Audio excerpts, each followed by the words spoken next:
Media మిత్రులకు అందరికీ నమస్కారం. ఈరోజు అనంతపురం నగరంలోని వైఎస్ జగన్మోహన్ రెడ్డి గారి ఆదేశాల మేరకు, అదేవిధంగా అనంత వెంకటరామరెడ్డి గారి సూచన మేరకు ఇక్కడ అందరూ కూడా వైఎస్ఆర్సీపీ నాయకులు కార్యకర్తలందరూ కూడా టూటన్ పోలీస్ స్టేషన్ రావడం జరిగింది. గత కొద్ది రోజులుగా ఆంధ్రప్రదేశ్లో జరుగుతున్నటువంటి సంఘటనలు అందరికీ తెలిసినదే. ఈరోజు ఆంధ్రప్రదేశ్లో చూసుకుంటే ఏ విధంగా అరాచకాలు జరుగుతుందని మనం సంతోషం ఎంతైనా ఉంది. లడ్డూ విషయానికి సంబంధించి కూటమి ప్రభుత్వం నాయకులు చంద్రబాబు నాయుడు గారు కావచ్చు, పవన్ కళ్యాణ్ గారు కావచ్చు, లోకేష్ గారు కావచ్చు, గత కొన్ని నెలలుగా అనేక దుష్ప్రచారాలు చేస్తున్న విషయం కూడా మనం కూడా గమనిస్తున్నాం.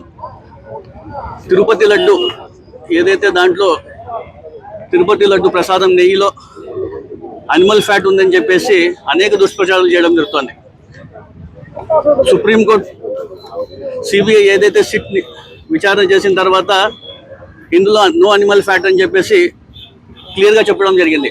అయినప్పటికీ కూడా వీళ్ళు చెప్పిండేవన్నీ కూడా ఎక్కడ ప్రజల్లో మేమందరూ కూడా తగ్గిపోతాము అని చెప్పేసి కూటమి ప్రభుత్వం అందరూ కూడా ప్రత్యేకంగా ప్రతి జిల్లాలో ఫ్లెక్సీలు ఏర్పాటు చేసి జగన్మోహన్ రెడ్డి గారు కావచ్చు, కరుణాకర్ రెడ్డి గారు కావచ్చు, వైవి సుబ్బారెడ్డి గారు కావచ్చు, అదంతా పెద్ద పెద్ద ఫ్లెక్సీలు ఏర్పాటు చేసి ఇంకా దుష్ప్రచారం చేస్తున్నారంటే ఎంత దౌర్భాగ్య పరిస్థితుల్లో మన రాష్ట్ర పరిపాలన చేస్తున్నారు కూడా ఒకసారి గమనించాలి.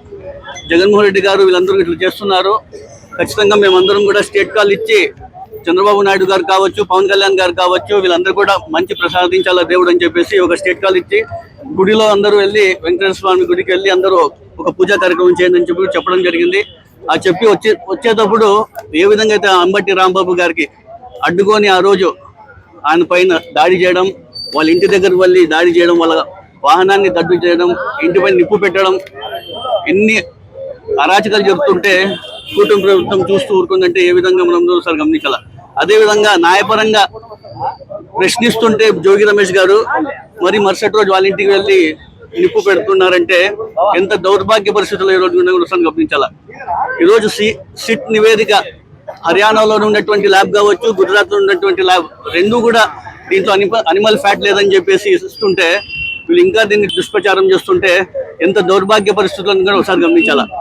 మన భారత రాజ్యాంగం ఏమంటుంది, ప్రతి ఒక్క రిలీజియన్లో కూడా వాళ్ళ స్వేచ్ఛతో ముందుకెళ్ళొచ్చు.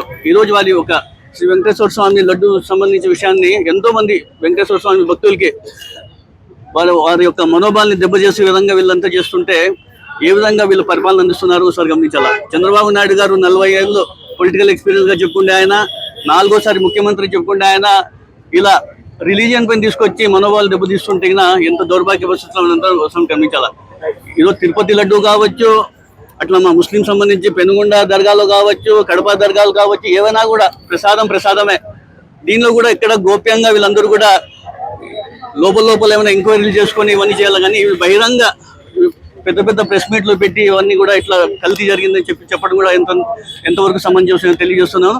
దీని అన్నిటి కూడా ప్రజలకు దీన్ని ఖచ్చితంగా బుద్ధి చెప్తారని తెలియజేసుకుంటూ, దీనిపైన ఏదైతే ఫ్లెక్సీల పైన కావచ్చు, వీళ్ళు ఇంటిపైన దాడి చేసిన విషయాలు కావచ్చు, ఇంటిపైన నిప్పు పెట్టిన విషయాలపైన కూడా కావచ్చు, ఖచ్చితంగా పోలీసులు వెంటనే వీళ్ళందరిపై ఐడెంటిఫై చేసి న్యాయపరంగా వీళ్ళపైన క్రిమినల్ కేసులు నమోదు చేసి ఖచ్చితంగా వీళ్ళ చట్టపరంగా కేసులు నమోదు చేసి వీళ్ళకి శిక్షించాలని తెలియజేస్తున్నారు.